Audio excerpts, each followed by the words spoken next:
Explorers dubbed it Shangri-La and the roof of the world. A land of breathtaking beauty and impossible terrain. A place where maps still have blank spaces and outsiders rarely venture. Here in this ancient realm of countless mysteries, a woman became determined to solve one of them. Hundreds of spectacular stone towers rise over the remote valleys of the Himalayas. Some in ruins, many still intact. Built perhaps near the time of Genghis Khan and the fierce Mongol conquest of Asia, the tower's history has been lost, forgotten to the ravages of time. Who built them? When and for what purpose? These were the questions that captured utterly the imagination of the Renaissance woman, Frederique d'Aragon. As I was in camp searching for snow leopards, I'd come upon the most incredible structures I'd ever seen, standing alone in the middle of nowhere. As I began inquiring about them, I discovered with amazement that nothing was known. Even the locals know little about the towers. Indeed, in this ancient land, only monks and pilgrims venture far from their home villages. Most have never seen the towers, and few are even aware of them. Consulting with Western Chinese scholars, Frederique, who speaks Mandarin and some Tibetan, found that the experts knew little about the towers, other than they had been reported in 4 regions of the Sino-Tibetan corridor. Among the Kiang, in Gyalrong, in Minyak, and further west in Kongpo. Frederique d'Aragon would not quit until she knew the story of these remarkable skyscrapers. This is the account of 6 expeditions undertaken by a lone investigator. The shots you see of Frederique were taken by her using a tripod, or by her driver or friends who at times came along on the journey. It was in 1998 that Frederique had first come upon the towers. Spread across a region roughly the size of Texas, the towers inhabit an area that gives the word remote a new meaning. The inaccessible valleys of Kham were long closed to foreigners because of the aggressive character of the inhabitants. Until very recently, there were no roads at all in this mountainous terrain. Even today, access is difficult, due in summer to heavy rains and landslides, and in winter to snows and avalanches. And then from then on, it depends of the weather, it depends of the rivers, it depends on a lot of things. You get stuck. Whenever night comes, that's where you're going to stay. Frederique sets out for the Min Mountains, where at 4,500 feet are found the Chiang, an ancient peak. Altogether, I think there are still about 100. I've seen about 100. But I was told there were more towers in some totally very, very remote areas. Like you had to be for 3 days on horseback to get there. Altogether, there must have been at least 600 or 700 towers.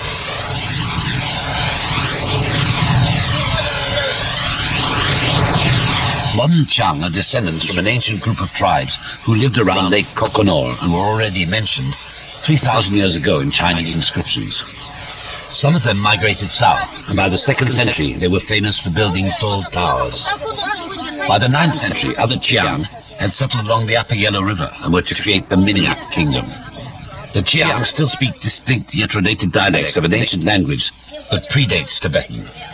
But since the early Kiang had no written language, the story of how and why these towers came to be has been lost in time.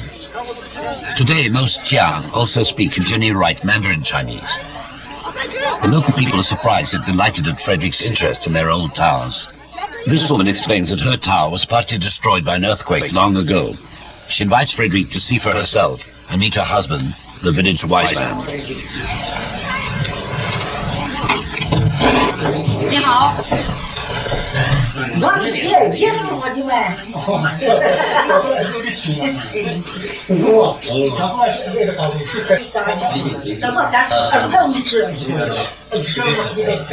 This tower seems also to have burnt, leaving no wood that can be dated by a carbon test.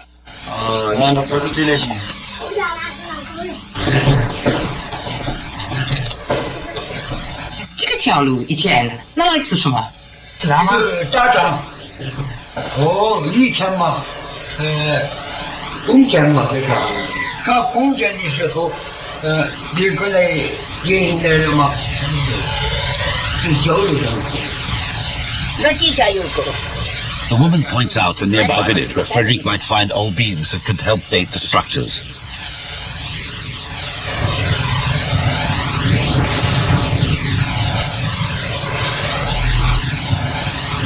Frederick travels alone with her driver, Xiao Shu. This clever young Chinese driver will eventually double up as an assistant cameraman. Frederick sees a tower in a village that was badly damaged by earthquakes. The number of earthquakes here makes the presence of tall towers a mystery in itself.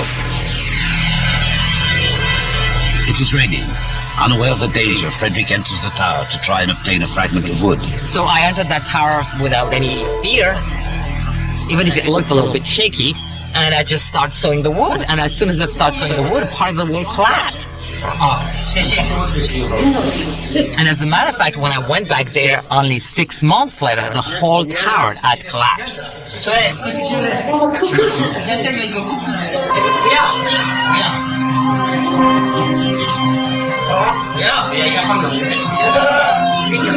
Lesson learned. One should never enter the towers when it rains.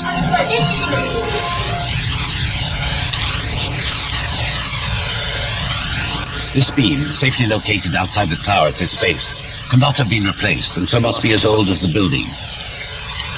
The carbon test will in fact give but the time when the wood was cut, a close approximation as to when the tower was built. Kham is well watered by the monsoons and is far greener and richer than most of Tibet.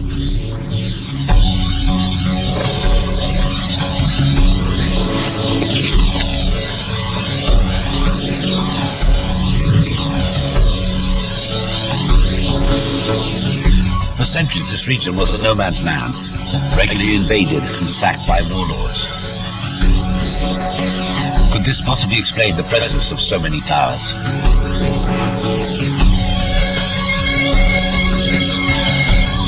One may wonder why all these towers are bunched together, and what is the significance of the thin ridges along their sides.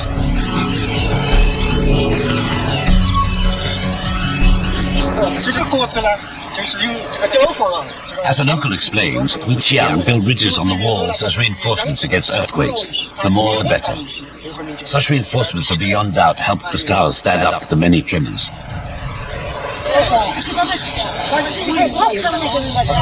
The colorful Qiang are a nearly self-sufficient community.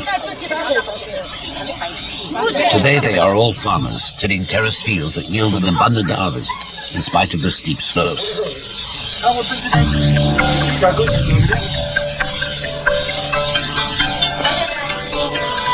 Some can afford satellite dishes that will enable them to watch television.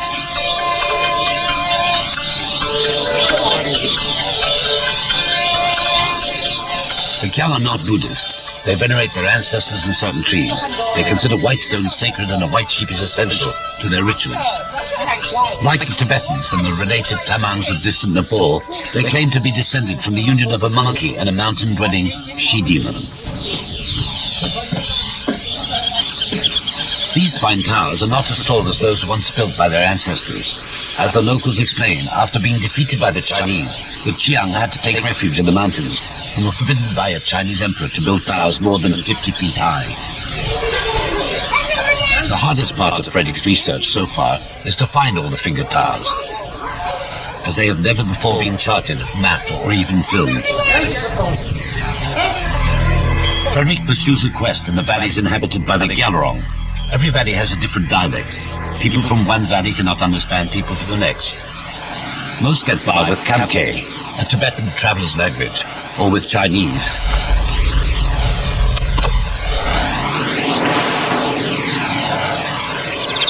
At 9,000 feet, set along a rich plain at the meeting of two valleys, the village of Songan proudly flaunts 4 towers.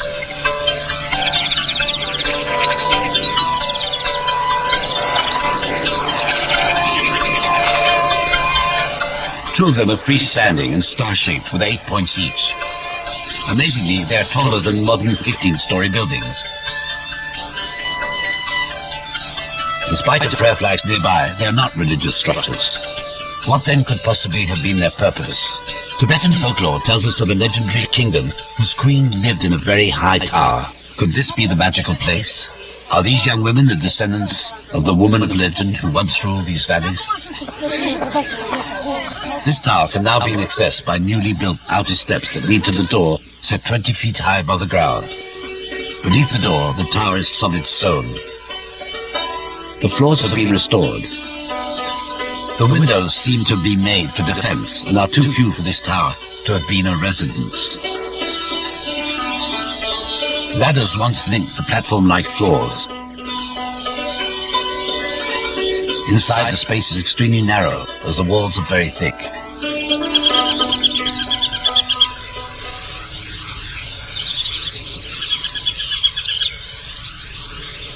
The flat dirt roof has collapsed and grass grows over the remains. What were these towers built for?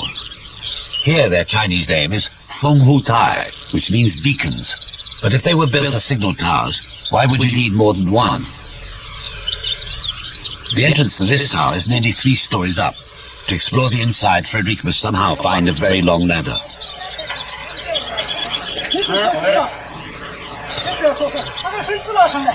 The army in nearby Markham agrees to lend her the region's only tall ladder.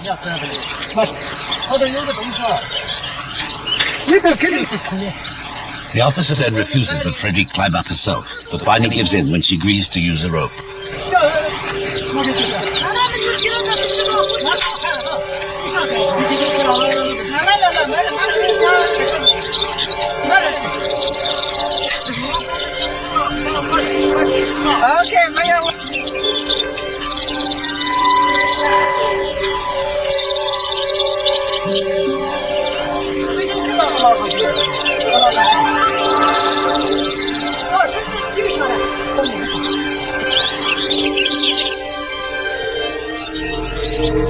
Here the walls are black and charred.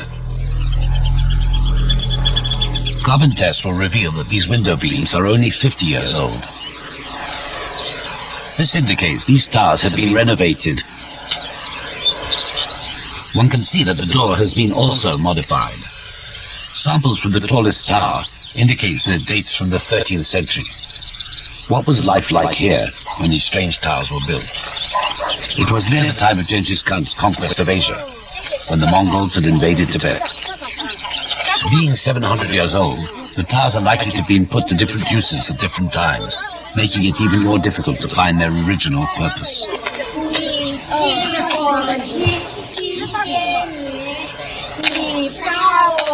Today, the children sing in Chinese. Who knows what their language was here 7 centuries ago? Frederick hears of 2 towers further downstream in a nearby village. They might supply some answers.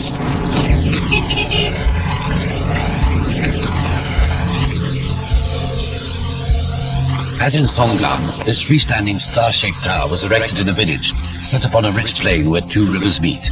Could this be a clue? Whenever I heard of another tower, my heart would beat fast. I was hoping that the yet unseen tower was finally going to reveal its mystery.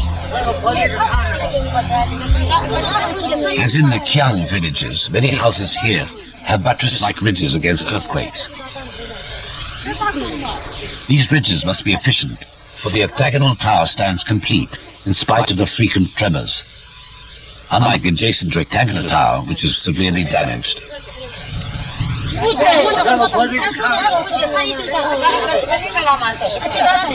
These monks offer to guide Frederick to the Tamba region, where they claim rise over 100 towers, some of the tallest in Kham. Monks often travel and mingle freely with laymen. From the onset, the weather is bad and rapidly gets worse.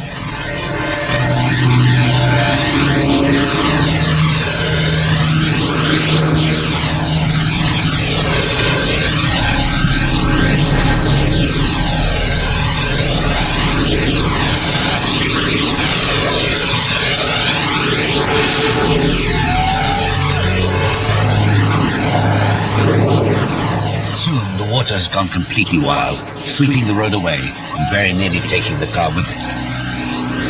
Frederick has to turn back and find an alternate route to Tamba.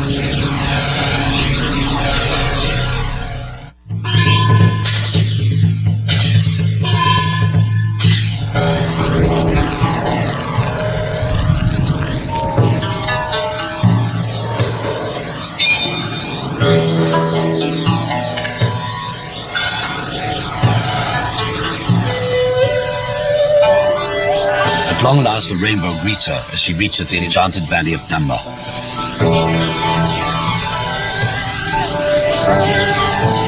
Here there is no central village. Dozens of majestic freestanding giant structures dwarf the houses. The tallest is around 160 feet. Everywhere towers rise up, hugging the steep slopes.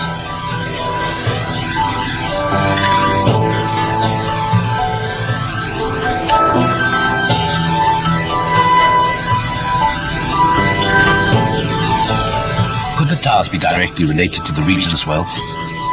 13 centuries ago, the Chinese Tang Anal described a rich kingdom of women in this area. Could this wealthy valley be the place? Beneath the towers, a rich harvest of wheat. Could the towers have been mere silos? But then why build the doors so high off the ground?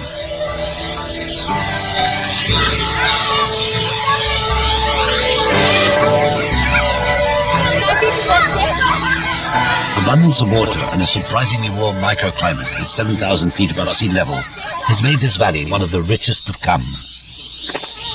The land well deserves its Tibetan name, Shargyalmot Saporong, the hot valley of the Eastern Queen. Here there are 2 harvests a year, one of wheat and one of corn.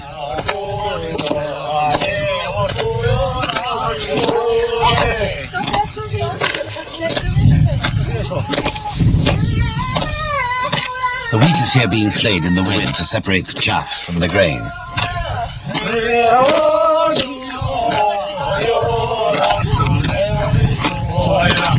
There is a time to sow and a time to reap. Abundance here, it seems, breeds happiness, and work is always accomplished to the tune of a song. Plowing starts anew while the harvest is winnowed in the summer wind and stored away, but not in the towers.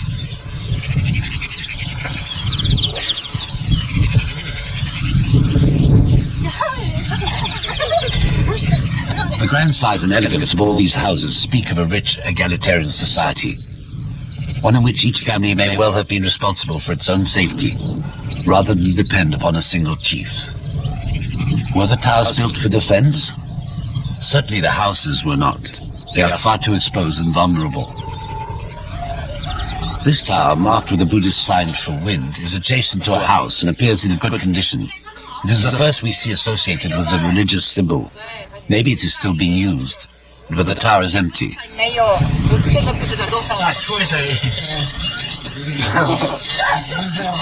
Carbon tests of a fragment of an old beam will reveal that this tower was built 630 years ago, give or take 70 years.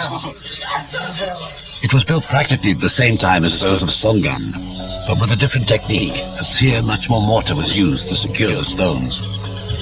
Many towers are built away from fields and houses, so they could not have been primarily silos or defensive structures.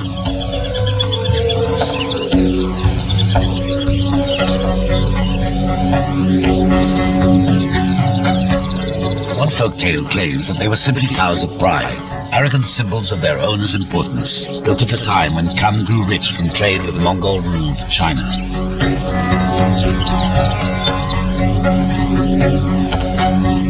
Legend has it that the base was built at the birth of the sun, and a new story added at each of the boys' birthdays. Maybe because here earthquakes are rare, most of the towers are square. All the more reason to study this lone, large, star-shaped tower.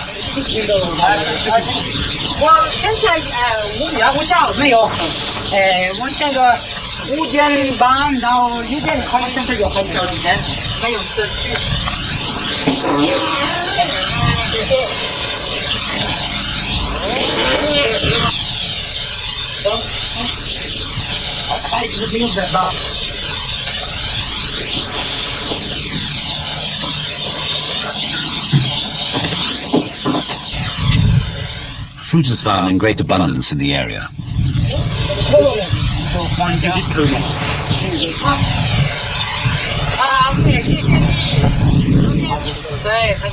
The young man explains that the towers belong to no one, unless they are backed against the house. Since this tower is near his home, he feels free to climb into it. Difficult to access, it will nevertheless give up its secret, a small piece of wood.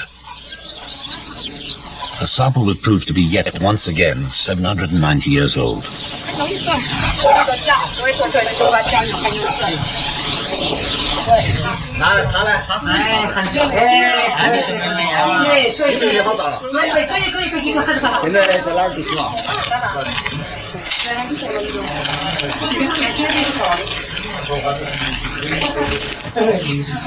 The swastika, found in many ancient cultures, represents for the Buddhists a symbol of permanence. The young woman of the house prepares hot breads prior to leaving for a festival in the valley.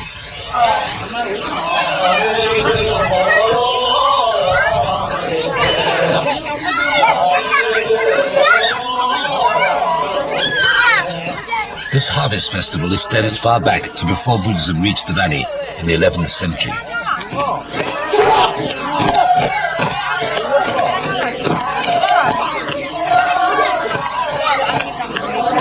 Today, Tamba stands at an uncertain crossroads between two worlds, that of its secretive past and its future in modern China.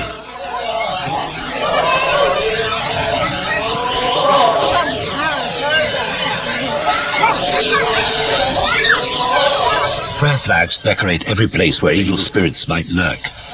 This bridge crumbles under flags in honor of the Lunta, the wind horse, symbol of chance and good fortune. In all the Tamba area, there once stood over 260 towers. Approximately 70 are still standing, giant and amazing structures, unaffected by centuries of earthquakes and upheavals.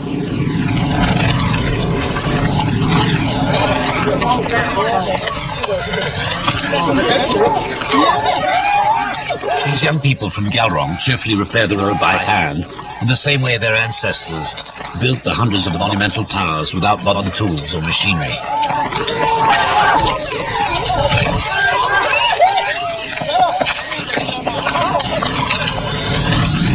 The people of Sopo had informed Frederick that all around there were towers in practically every village, often adjoining old castles.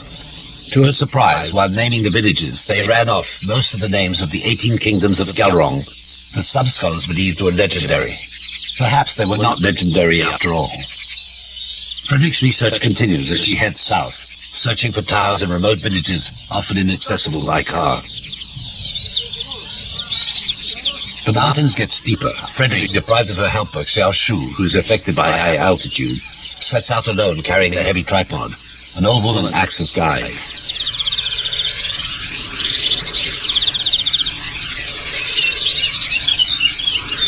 The presence of a fort close by could indicate that the tower served a purpose other than defense.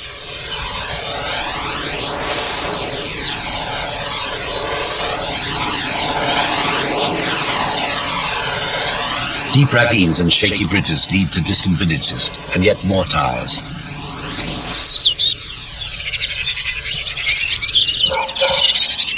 At Pati, a great ruined castle stands in the village, far from a lone square tower.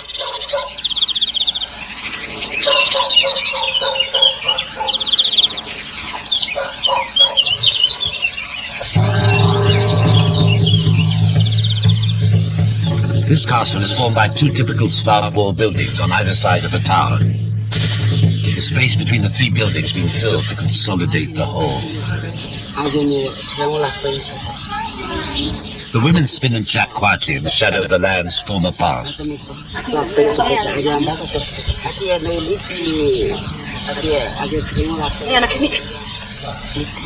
Once these people were herders, and they've retained their nomad custom of wearing all their finery every day, wherever they go and whatever they are doing.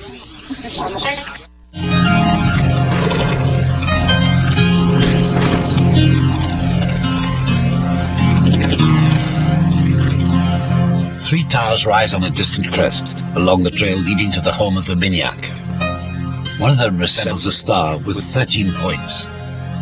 The tower is in ruins, yet one can still see high up an alignment of white stones, symbol of good luck. According to legend, the intricate design with 13 corners was drawn on the ground by a Tibetan woman with a ball of string. In gratitude and amazement, the local king married her to the feet. The passing herds suggest another possible purpose for the towers. Could they have been rallying points for nomadic herders on their annual migrations? A secure place in which to store the possessions they could not take along with them. Since Minyak have roamed this land for 7 centuries, these nomads must be the descendants of the people who built the towers. These nomads are Minyak, whose territory today lies south of the Gelmorong district. They were once part of the powerful Minyak kingdom that controlled the western portion of the Silk Road for 300 years until its destruction by the Mongols in 1227. After the destruction of their kingdom, they then moved southwards to where they are now found. Today's Minyak still speak a language related to the language of their lost kingdom. The incredible mystery is, how come people who did not even have a written language had such sophisticated constructions? How were they able to find a way to build very tall towers that could also resist earthquakes? The black yak-haired tents are the only homes of the nomads, as they move about ever in search for better pastures.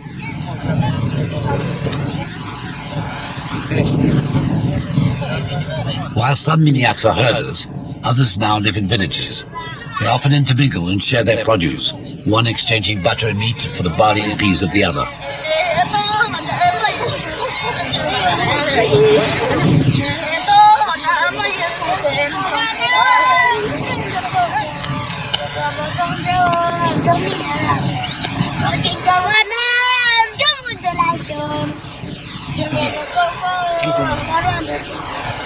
The nomads consider their hard life as much more pleasant than that of the sedentary farmers who tilled the land. They prize their freedom and are quite well off, owning large herds of yaks.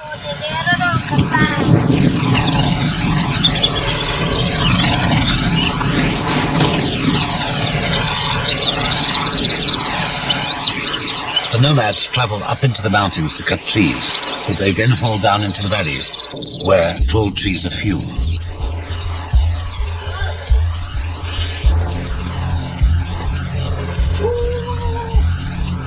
Frederick has come to realize that it is in the wealthiest valleys that the towers are likely to be found.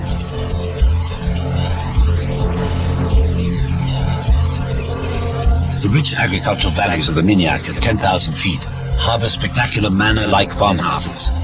For the Minyak are both famed warriors and master builders.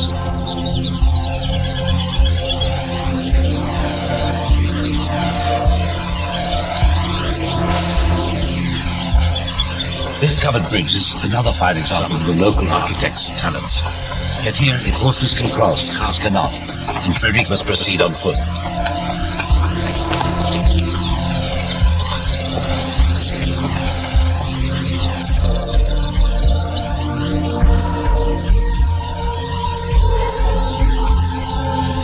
These twin towers are truly fantastic beyond belief, to use the words of the first European to see them in 1880.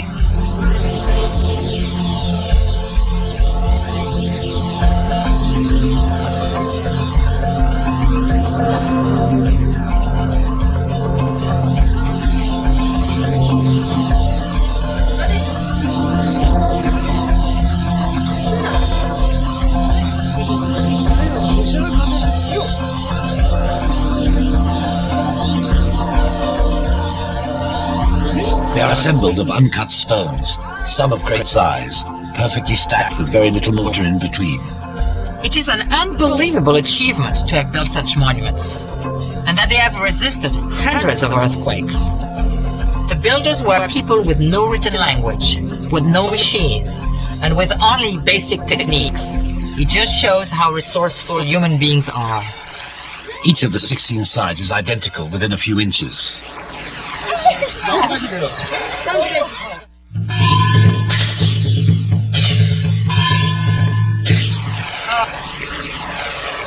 This is the season for harvesting, and the peas and barley are stored in the upper floors of the houses. The homes are spacious, yet here again the towers seem to proclaim arrogantly the wealth of the community.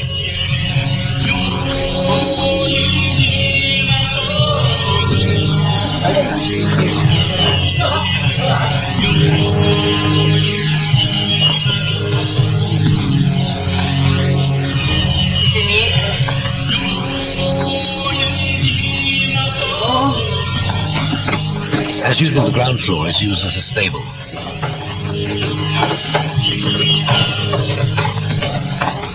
Having already made friends with the villagers on a previous visit, Frederick has no trouble finding volunteers to help her in her search.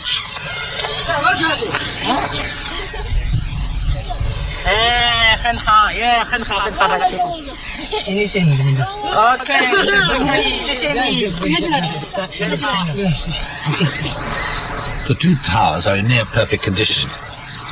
They appear modern, yet carbon dating will reveal that they are fully 850 years old, built more than 4 centuries before the Dutch settled Manhattan.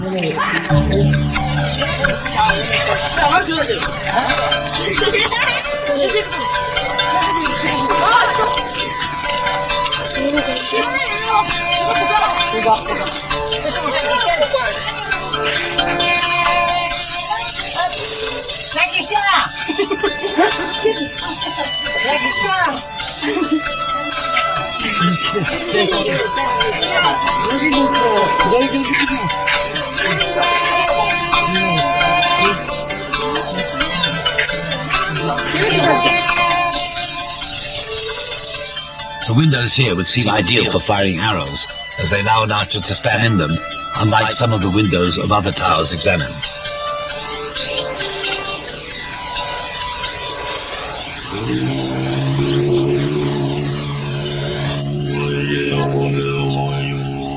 These dome-shaped clay pots are in fact funerary taulas, offerings of clay, often mixed with the ashes of the dead. Could this mean that the towers had a religious significance, linked with the dead?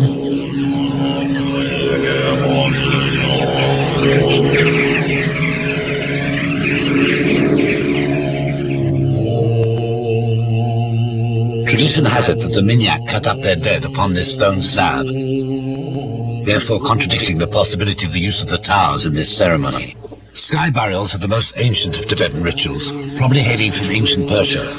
The body is cut up and served to the vultures, thus returning it into thin air, into the ether, one of the key components of man, along with earth, water, and fire. This ceremony has rarely been filmed and occurred while Frederick was studying the towers. These images, filmed with discretion, are a unique record of one of Tibet's sacred rituals.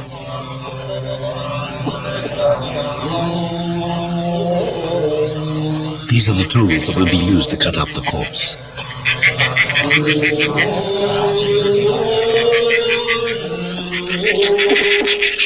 After praying for a fruitful reincarnation for the deceased, the monks retire as the vultures close in for their sinister funerary feast.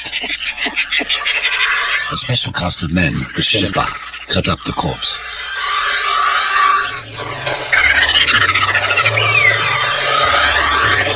It's very emotional. The family is not present during the sky burial. Only the friends of the family are there. And when I asked them if I could film it, first they really didn't want to. But the people from the monastery were good friends of mine, and I told them I was just interested in their culture. I was not going to film the actual dead body, so they let me watch it.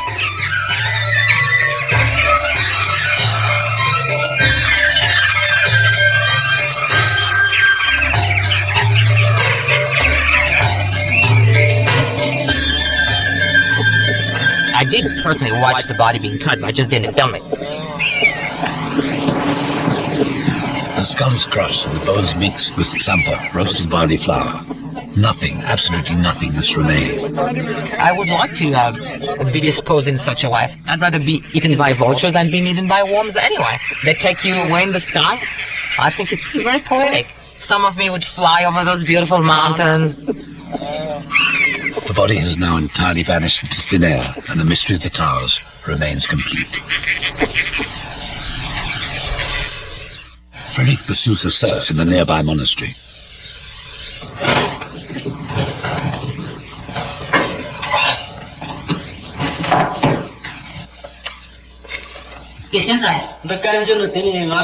As the monk explains, this book written in gold, a volume of the Kanjur, confirms the practice of sky burials in this valley for over 670 years.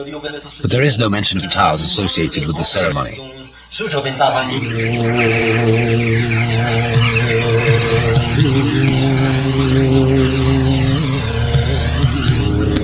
To further complicate matters, Frederick learns of similar towers 400 miles to the west, in Gongpo, part of the Tibet Autonomous Region. Once again, she sets off to see for herself. Kongpo is a land of great alpine forests, where in spite of the high altitude, macaque monkeys are found in large numbers.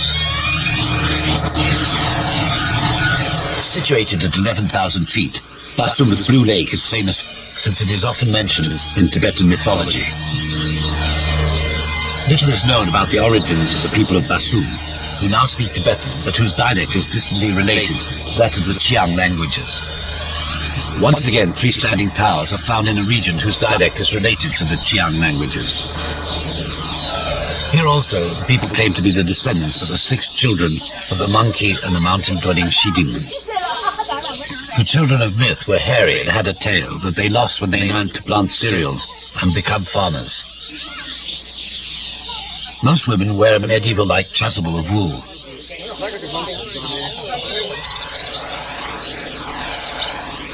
But more elegant are the ones made of silk, lined with monkey fur.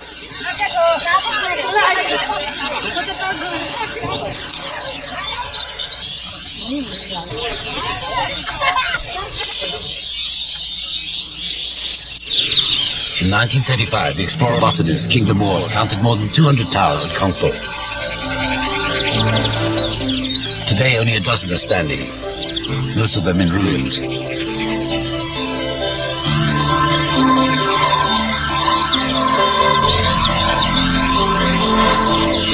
This tower is in good condition. It looks similar to the one seen in the east, but a closer look will reveal many differences. The stones are small and the mortar more abundant. The openings are also small, too small to have been of much use. The door is located at the base, making it easy to break into the tower. This tower is not star-shaped, but has 12 90-degree angles, the result of interlocking rectangles.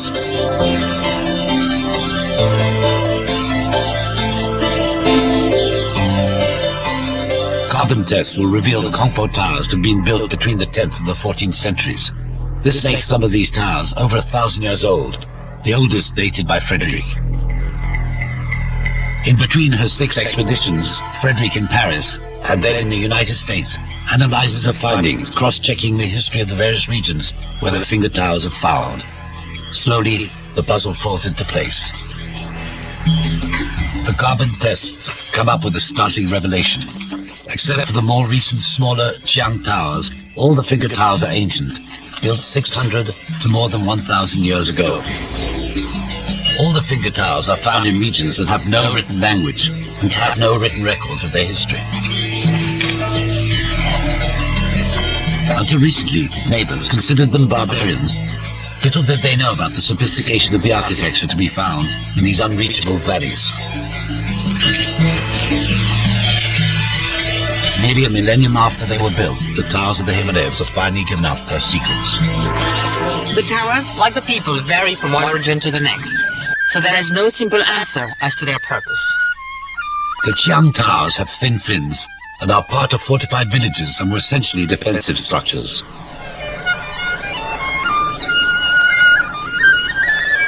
The square and multi-sided towers of the Tamba valleys could be used for storage, but were essentially symbols of prestige. Built at a time of unprecedented wealth, when each family or village headman wanted to outdo his neighbors. The Kongpo towers were also towers of prestige. Extraordinarily, some of them were erected more than a century before the famous skyline of square towers, built for the same reason in San Gimignano, Italy.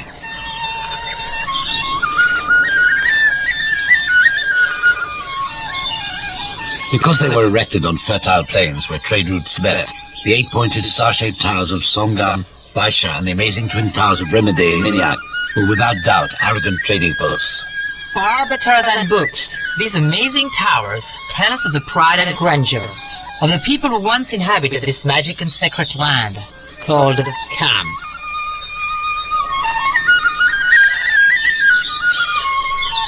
As a result of this research, these towers have been considered for an inscription on the UNESCO World Heritage List, recognition they very much deserve. Good.